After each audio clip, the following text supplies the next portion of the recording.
This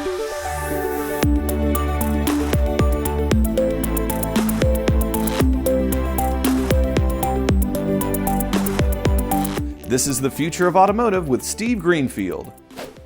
Welcome back to the latest episode of the Future of Automotive on CBT News, where we put recent automotive and mobility news into the context of the broader themes that are impacting the industry.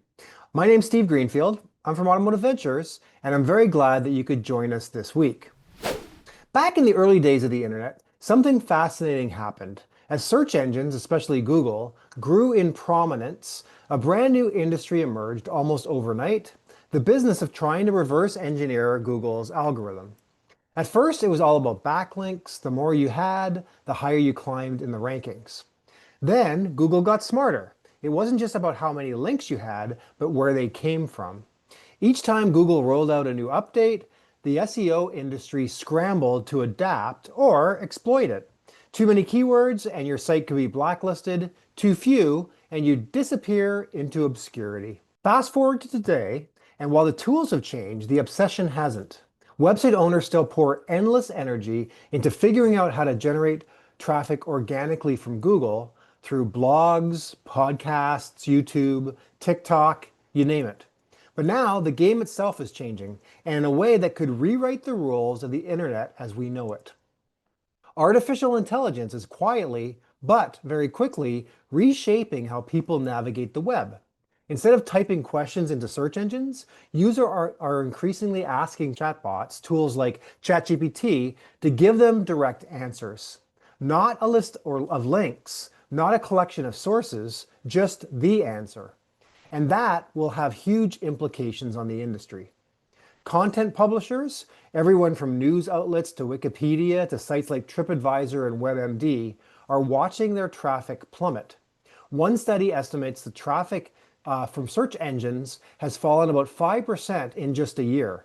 Health websites, for example, are already down more than 30%. Reference sites by 15%.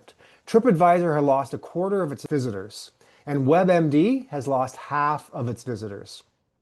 For many of these companies, traffic isn't just a number, it's their lifeblood. Fewer clicks means fewer ads, less revenue, and ultimately less incentive to create new content.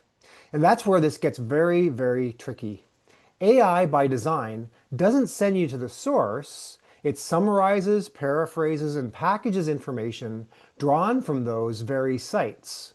Google, which still controls about 90% of traditional search in the US, now adds AI-generated overviews at the top of many of their search results. The company even boasts that users can let Google do the Googling for you. In other words, the search engine is now the destination. Well, that's a remarkable shift in the basic economics of the internet. For decades, content creators welcomed Google's web crawlers because they drove readers to their pages, where publishers could earn revenue. But the new generation of AI crawlers is different.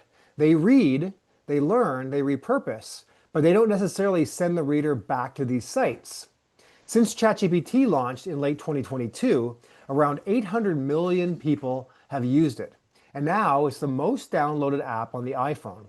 And for the first time in 22 years, Apple reports that searches to its Safari browser are actually declining. The result is a kind of quiet erosion of the open web, one click at a time.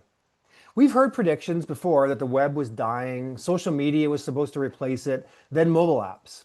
But AI may pose the biggest existential threat yet, because this time, the challenge isn't about where people go online, but whether they need to go anywhere at all.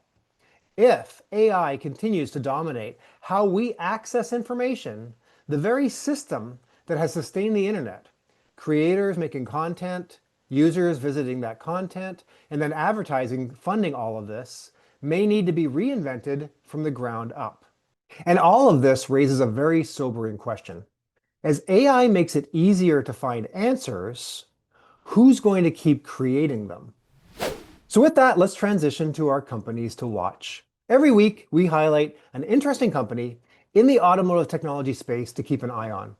If you read my weekly Intel report, we showcase a company to watch, and then we take the opportunity here on this segment each week to share that company with you.